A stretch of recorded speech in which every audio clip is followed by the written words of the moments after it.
Well, hello out there in SADS Facebook Live land. It's July 3rd, and behind the mask is yours truly, Mike Ackerman, and it's great to be with you. And the mask was just a reminder, get them on, everyone.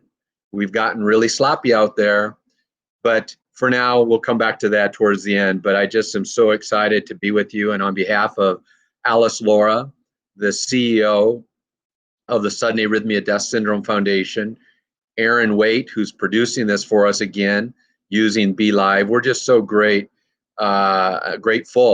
that you've chosen to join us. We've been doing this now every Friday almost since March 20th. And today marks the 20th episode together with all of you. And thanks for joining us. We've gotten to know each other, and hopefully we've been of value to you as we live and thrive despite your diagnosis of your channelopathy or your cardiomyopathy, whether it's long QT syndrome or arrhythmogenic cardiomyopathy, Brugada Syndrome, CPVT.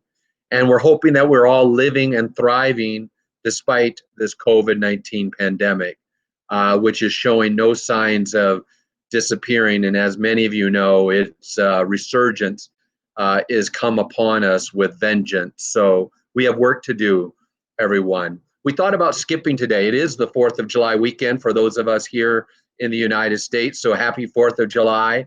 I hope your flags are out.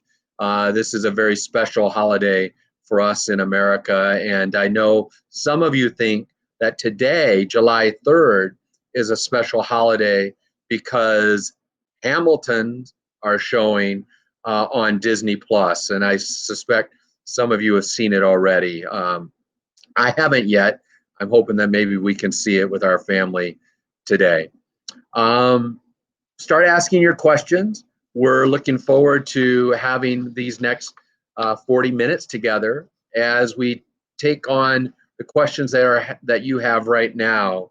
Worldwide, as it comes to coronavirus or SARS-CoV-2 cases, there are over 11 million cases. Sadly, we crossed earlier last week 500,000 deaths, 522,618 as the last counter on the Johns Hopkins coronavirus update site. In the United States, we've had over 2.7 million cases, 128,000 deaths. When we were together last month on June 1st, we had one of the fewest cases on a daily basis at just 17,000 cases per day. We in the United States have been tracking at 20,000 cases or less for about 90 days, and we were truly flattening the curve. But that unfortunately was so yesterday. For the last several days, we've had over 40,000 cases, and now for the last couple days, we have crossed over 50,000 cases every day in the United States for the last 2 to 3 days. Yesterday, we had more cases in the United States, just yesterday, than about 160 of the countries in the world have had in total.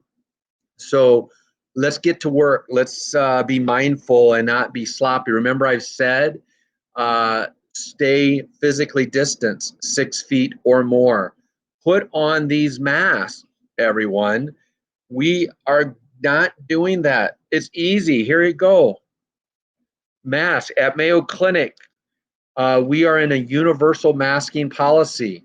I mask for your benefit, your protection, in case I'm an asymptomatic shedder. You mask as my patient and as the family member in case you are. I mask, you mask, we all mask together. It is not rocket science, and in fact, the data is incredibly convincing. It works. The masks work, but this doesn't work so well. Look at this. That's not a mask on. Saw that at the restaurant the other night. This isn't a mask on. Saw that at the grocery store. And last, this isn't wearing your mask. So we need to do it, and we need to do it right. And we are going to be, just get used to it, we're going to be in a masking situation for quite some time. Our third son, Jens, if he returns to Baylor in the fall, and they say at Baylor University they are, on August 24th, it is universal masking on that campus. So get your masks and get them on and stay safe. Questions are starting to come in, and so I let's get at it. Some posed to the SADS Foundation about vaccine progress, because there was an announcement earlier last week from the pharmaceutical company Pfizer. And that was a very exciting announcement from Pfizer as to the early results, early signals in phase 1 trials and their projections of being ready. I know that Pfizer is ramping up production with the anticipation that if there is success, there is potentially going to be vaccines available by end of 2020. I'm not sure I'm buying that by whatever vaccine company or companies lead the way. There are many. Pfizer is just one of them. A couple of weeks ago, Moderna had their announcement of success with phase 1 trial and continued trials. There's trials throughout the world. There's other drug company and vaccine manufacturers throughout the world. And Dr. Fauci, as many of you have been following on the coronavirus task force and one of the true giants in the field of virology for the past 40 years, he has testified at Senate optimism of a vaccine in early 2021. So again, let's stay coronavirus free for as long as we can. The vaccine isn't going to be here in the next 3 months, maybe 6 months. Wouldn't that be awesome? But stay tuned. Melissa is asking along those lines. Hi, Melissa. That will the vaccine for COVID-19 be safe for prolonged QT patients? And that's a great question. I think the answer is going to be unequivocally yes. We don't know for sure yet, but one of the things that's so encouraging is basically every vaccine that has been developed that our patients take, whether it's the MMR vaccine for mumps, measles, rubella, whether it's the annual flu vaccine. Remember, get your influenza vaccine this fall. It's not going away either. These vaccines have been incredibly QT safe. In fact, I'm not sure I'm aware of a vaccine that has ever been shown to prolong the QT interval. So we have every reason that if the vaccine is efficacious, it will be safe. The safety trials are already being done for safety, and it will be safe for any of our families, whether you have long QT syndrome, CPVT, ARVC, any of them. It should be safe. It will be safe. I wouldn't have to worry about that. That's not one to add to the worry list. Courtney, hi Courtney. She's wondering a different question about the accuracy of iPhone ECGs. And she had chest pain during a run, and it showed rapid up and down, but then said inconclusive.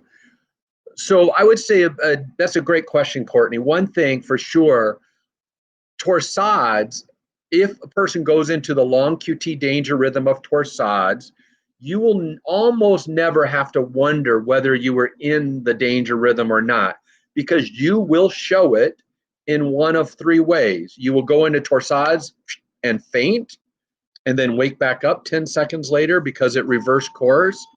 Or you will go into torsades and faint and then have a generalized seizure, and then the seizure stops, wakes up because it goes back into normal rhythm. Or you will collapse, faint, and move on to sudden cardiac arrest. And if it doesn't revert, go into sudden cardiac death as the tragedy. So I don't think you have to worry or wonder, did your iPhone capture torsades? It for sure did not. In general, these iPhone ECGs are pretty good. And Apple Watch has an ECG trace. As many of you know, full disclosure, several of us inventors at Mayo Clinic have partnered with AliveCor for the past 3-4 years, long before COVID-19, developing a QT solution for their AliveCor cardio device. That QT solution has been temporarily FDA approved for the purposes of COVID-19 therapies, hydroxychloroquine and azithromycin for QT monitoring, with an FDA emergency use authorization.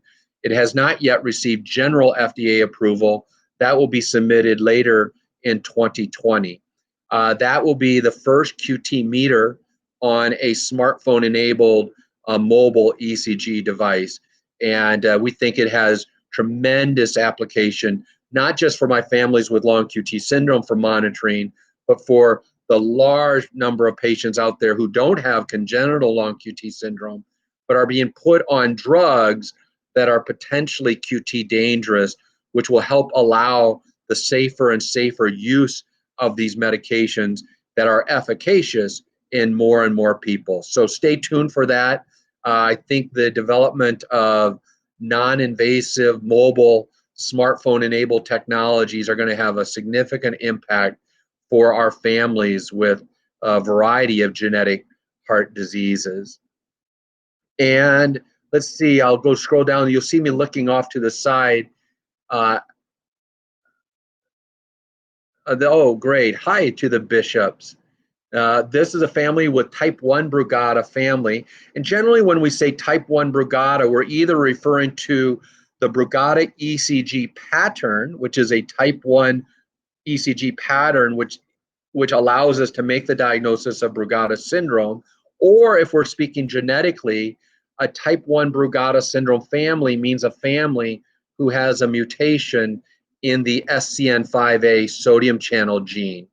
And thanks for your compliment to you. And the question, which is a great question, we get asked this a lot. What are your thoughts of sending our children back to school this fall, given the possible of a relapse of the virus or a resurgence? We are now in a resurgence, but this is not the fall wave 2 of increased cases that the CDC is talking about. So we have got to get on our A game here in the United States, and we're not doing so well. Certainly, we're not doing near as well as my brothers and sisters down in Australia and down in New Zealand, and my brothers and sisters in Korea and Taiwan, where they've gotten a much better lid on things and case tracking. So we need to stay corona free. Having said that, for all of our families who are thinking about back to school decisions, it's a tough one, but my general view and that of the SADS Foundation is if the schools are reopening and if they're inviting the students to come back, we have every reason to think that our long QT kids can go back, our Brugada kids can go back, our hypertrophic cardiomyopathy kids can, CPVT kids can. The lowest on the list is probably Timothy syndrome because of their intrinsic immune compromise and perhaps arrhythmogenic cardiomyopathy. So your family, I would say go back to school. If school opens, go back. Remember, we've said it many times and it's worth repeating. Our families with our diseases, long QT, CPVT, Brugada, HCM, you are not at any greater risk of getting bad COVID-19 or even moderate COVID-19 than any of my children. So if Baylor opens up, my son's going back to Baylor in the fall, no doubt. If our Mayo High School in Rochester, Minnesota opens up in the fall, my 17-year-old daughter, Grace, will be returning to a high school campus, no doubt. So if it works for my kids, then would it work, should it work for long QT or Brugada when there's no greater risk? I think the answer is yes, a confident yes. Now, my oldest son, as you know, has Crohn's disease. If he were returning to school, he's past school, he's a doctor.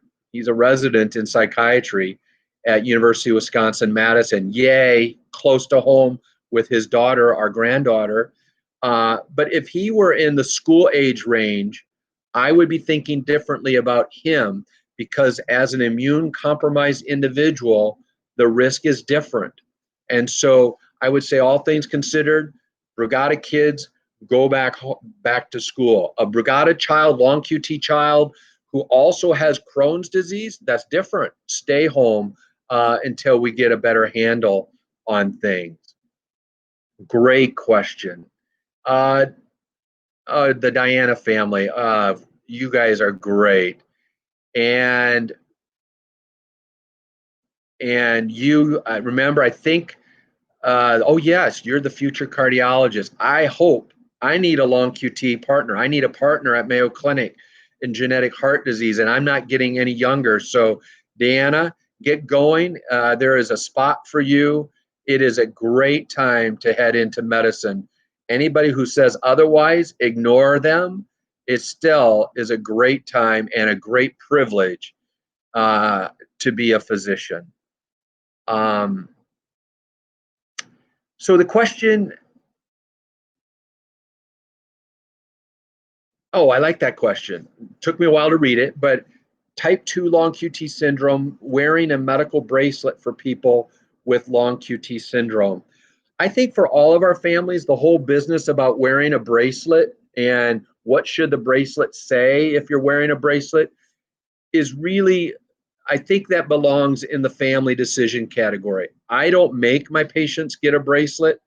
Part of the reason I don't is I have full confidence that when we have our patients well treated, they're not going to have a situation where somebody needs to be reading a bracelet.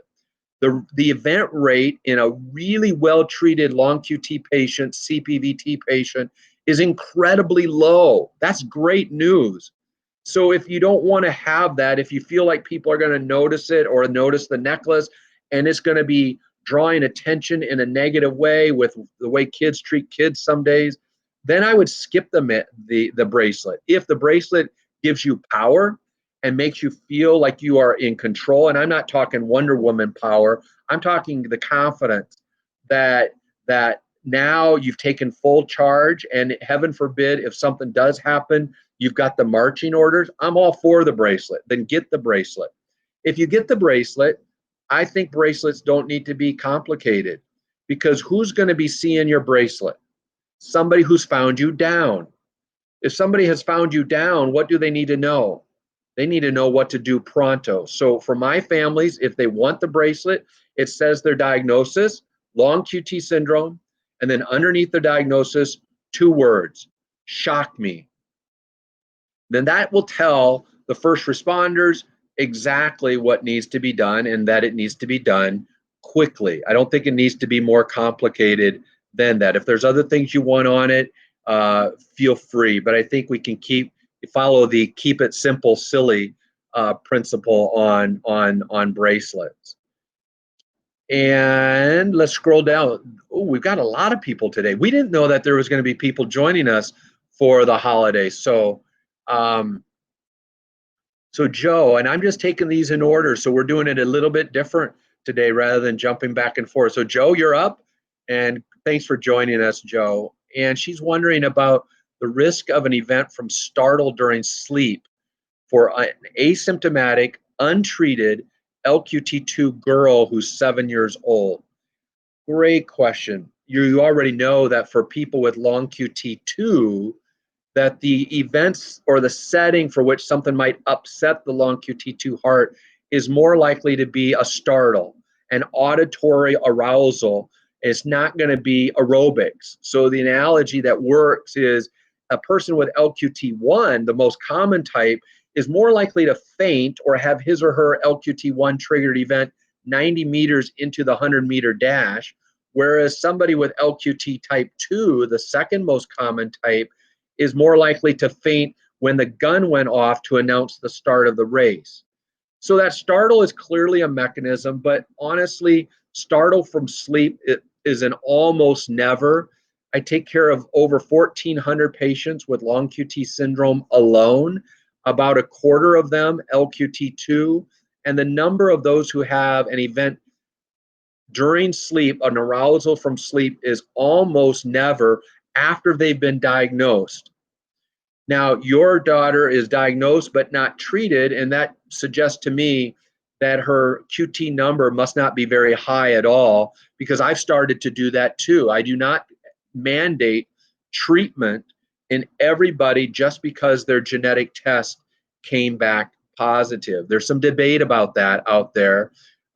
We have a paper that will be coming out to suggest that if you are at really, really, really low risk of a first-time long QT event, that a positive genetic test doesn't have to mandate committing that person to lifelong beta blocker therapy. So assuming the QTC is not impressive, and since your daughter is pre-pubertal, the risk category for her would be in the incredibly low category. And thanks, Frank, for joining us. And Frank's wondering about safety for young pre-pubertal 9 and 12-year-olds, LQT2, QTC above 500. Great information for me. Boys to return to school this fall. If masks are not being required by the school for students, only the teachers with 6-foot social distancing. Ooh, now that gets a little bit tricky, doesn't it? Because I would say my general answer, even though I don't necessarily agree with the school's position on only having the teachers be masked, is yes, I would still return them to school. I think school, all things considered, is going to be a necessary place for our kids to be. I'm not crazy about their decision. I really think I'm expecting when my daughter returns to high school that our high school is going to be a universal masking high school, just like Mayo Clinic is. I mask, you mask, we all mask together. And just like Baylor University announced for our son on his return, and many universities. Now, what's the logic behind elementary schools not having the students wear the mask? Well, one is because the infection rate in children is lower. And so they're just playing the math that it is a lower risk scenario, that they are having the teachers wear masks because they're more likely to be an asymptomatic shedder than a child is. And so the teachers wearing masks are protecting the student body from an older group of people more likely to have a virus than the younger group of people called the students. So it kind of makes sense. And I would have preferred an universal masking, I guess, all things, but I would send them to school. This is an easy one for me. Tricia, hello back to you. Thanks for joining us. And Cindy has a question mark, ARVC question mark. And I don't know if that's specifically about ARVC kids going back to school. And it will comment on that. So arrhythmogenic right ventricular cardiomyopathy, or ARVC, also called ARVD in the past, and more recently collected together under the descriptor arrhythmogenic cardiomyopathy, or ACM. That set of genetic heart muscle diseases is perhaps the one in our whole collection of genetic heart diseases for which SADS Foundation is the leading advocacy organization for our families, is perhaps one where there's a concern that a SARS-CoV-2 infection, the virus responsible for COVID-19, could make the disease ACM worse. So that is not true in long QT syndrome. A long QT patient, the disease is not going to make long QT worse. Some of the treatments that are kind of now going away, but remember hydroxychloroquine and azithromycin, which was used to treat COVID-19, are QT dangerous to the person with long QT. But the virus itself doesn't make long QT worse. Long QT person who gets the virus isn't going to be a worse COVID-19 because of their long QT. Same in ARVC. ARVC is not going to make you get a worse COVID-19, but some of the concerns out there have been that if I, with ARVC, get a SARS-CoV-2 infection, will that infection, where that virus can directly infect the heart muscle as well, cause additional or accelerated damage if I already have damage caused by my ARVC mutation? There's been no proof of what I just said. There's a concern out there about that. It does make sense with that concern for us to be a little bit more, take extra precautions for ARVC. I'm not sure that that has made its way to suggesting that kids with ARVC not go to school this fall. I would not be ready to say that. SADS Foundation is not ready to say that, but we certainly are encouraging the social distancing, physical distancing, the universal masking to be mandatory for families with ARVC. Hopefully that answered your question. That's a great question, Cindy. And so now we'll switch gears a little bit with a question posed for a daughter who has CPVT. What about an ICD for her? When and why would she get one? And I love that question. And I'm not sure who's posing it, but it's a great one. So CPVT, catecholaminergic polymorphic ventricular tachycardia, or CPVT, is a genetic heart rhythm disease where we used to be, past tense, very ICD aggressive. We used to implant a defibrillator in CPVT if you did a cardiac arrest. We used to implant a defibrillator in CPVT if you fainted from it.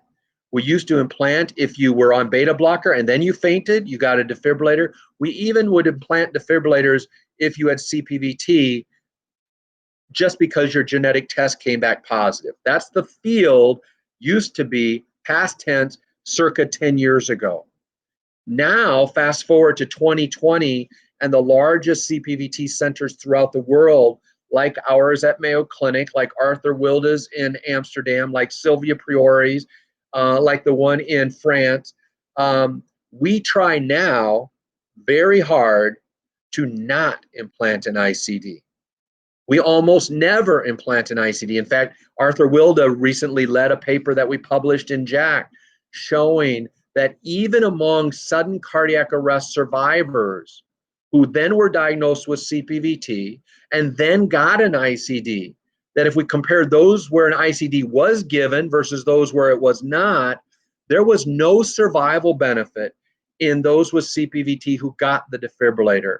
So all of the only thing the defibrillator brought for that survivor was ICD complications, meaning after CPVT has been diagnosed and we institute triple therapy or at least dual therapy with nadolol and flecainide and sometimes triple therapy with left cardiac sympathetic denervation, the on-treatment breakthrough event rate is incredibly low. So right now in our program, the only CPVT patient that we would compel or encourage an ICD is still the sudden cardiac arrest survivor who had the full cardiac arrest if the family wanted to. Oftentimes that was too emotional, too close to call, that no matter what we talk about of the protection of triple therapy, they just need the extra protection that the ICD provides as life insurance. But if that family said to me, I know my child did cardiac arrest and got defibrillated, but do we have to install a defibrillator? My answer in 2020 would be, no, we do not necessarily. That we could get that child incredibly well protected after having made the diagnosis of CPVT, implemented triple therapy, nadolol, flecainide, denervation, and then foregoing the ICD for now. So we are working really hard not to use a defibrillator. And in CPVT, if we give somebody with CPVT a defibrillator, we never, ever do defibrillator solo therapy, which is different than we do in Brugada syndrome. A Brugada patient who has a cardiac arrest does get a defibrillator, and that's the only thing he or she gets is an ICD by itself. We would never do an ICD by itself in somebody with CPVT. So thanks for the question. That was a great one. And we are coming 10 minutes on our counter and running down. And the questions continue to come, and these are good ones. This is another. I'm going to give you a 2-for-1 special today, Diana. I know you asked one earlier, but I'm thinking of you today. And again, I think you had shared with me about your father passing away 4 years ago, and I'm so sorry to hear that. I'm sorry I did not have the privilege of being your family's long QT specialist. But she's specifically wondering, is she at a higher risk of sudden cardiac death when she gets to be older because of what happened to her dad? There's good news. Unlike other genetic heart diseases, specifically thinking about hypertrophic cardiomyopathy, where how it has behaved in the family is a personal risk factor in me, the patient. That is true in HCM. That is not true in long QT syndrome. So it doesn't matter what the storyline has been in the family. Great storyline doesn't necessarily matter. Awful storyline doesn't necessarily matter. So in other words, a family history of sudden death in a near relative like your dad has no weather forecast value, risk prediction value for you, Diana. The long QT gets to decide how it wants to behave itself in the new host, you, independent of how it necessarily behaved in a prior relative like your father. Same goes when you'll have the great opportunity to be a mother, as you asked about what about your children. Each child of somebody with genetic heart disease, where the mutation has been found in you, each child that you create, whether it's long QT, CPVT, Brugada Syndrome, ACM, hypertrophic cardiomyopathy, every child has a 50-50 chance of inheriting the disease causative variant. Half of your eggs have the genetic variant.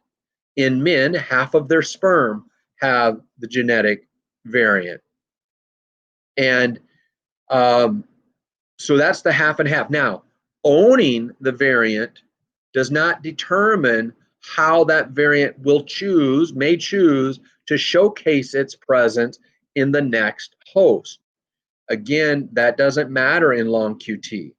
In other disease, as I mentioned, hypertrophic cardiomyopathy, for those individuals, the sudden death of a family member from hypertrophic cardiomyopathy at a young age, 40 or under, or my age or younger, is a personal risk factor. And we weigh that into our deliberations as to how aggressively we should treat that person who has hypertrophic cardiomyopathy.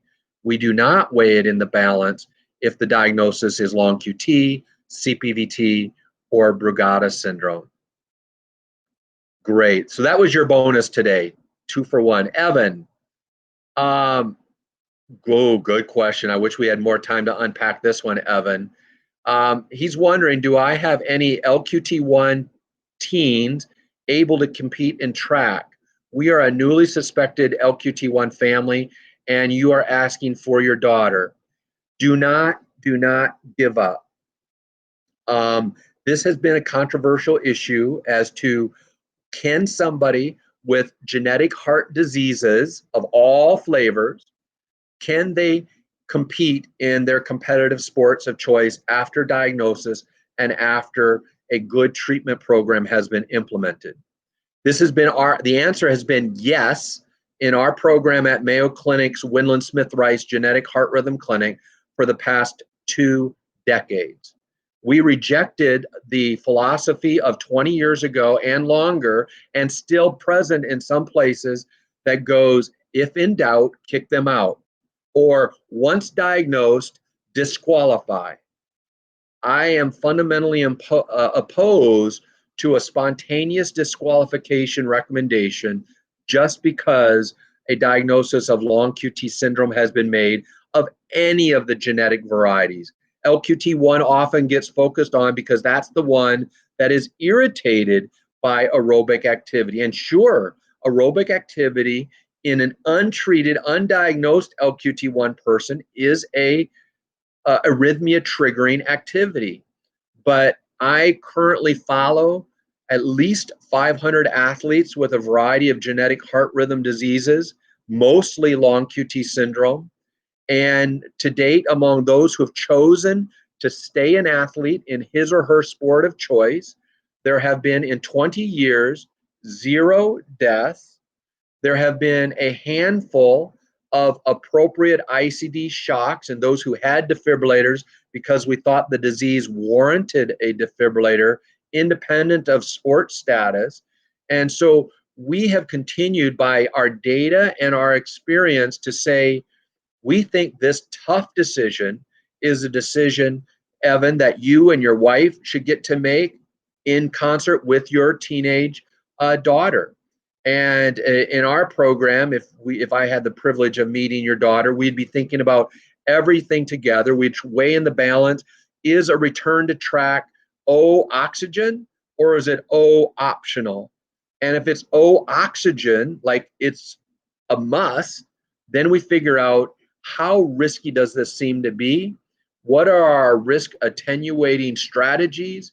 And does it then still make sense for the family unit, all three, to be on the same page, daughter, dad, mom, in agreement with the, let's execute this play agreement?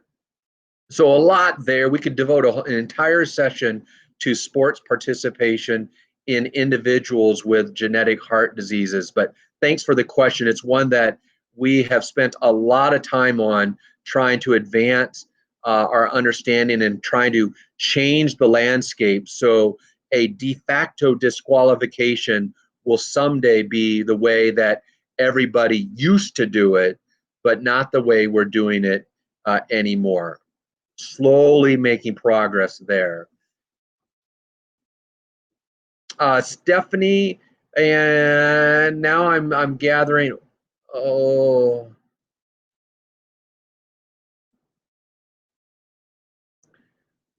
so, and Samantha, thanks for joining in there. And I do think of you, and I am so proud of you and all that you've done in your career. So keep up the great work.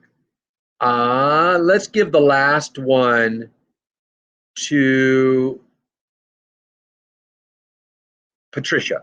Patricia, you get the final one for our 4th of July weekend. And so thanks for the question. She has long QT, and she's curious if there have been confirmed recovered cases from COVID-19 in patients with long QT syndrome. Really good question. The short answer is hardly any. That's been the great news in all this. Remember, this isn't infecting everybody left and right. In the state of Minnesota, by living in Minnesota, my chance of getting COVID-19, or at least getting SARS-CoV-2 infection, because if I'm asymptomatic, then technically it's not even called COVID-19. COVID-19 is for the symptomatic expression of the SARS-CoV-2 coronavirus infection. But with that minor point, in the state of Minnesota, it's about a 1 in 500 chance. And that's true in many of the states, not counting the ones that are currently under the new epicenter. So it's higher than that in Arizona and in Texas. Houston is a very hot spot, not only temperature, but coronavirus activity. State of Florida, a reactivation or resurgence, if you will, in the state of California. So it would be more frequent than 1 in 500 there. But for all of us, give or take, it's about 1 in 500. And that has fit in my program at Mayo Clinic. I take care of about 3,000 patients with genetic heart diseases. The majority are long QT syndrome like yours, Patricia. I still only have one long QT patient who has COVID-19. It was a fairly mild expression of it, and 2 Brugada patients. So the Brugada patients was a father-son, and the father extracted the son from university. The son really didn't have it. He was asymptomatic, so he was viral positive. The dad then gets it, and he had a more significant case, not hospitalized. So that's been 3. And that's really it. Now, I did just see one of my wonderful, incredible LQT2 young adult women earlier this week in clinic. And she doesn't have it, but her mom came down with a whopper of a case of COVID-19.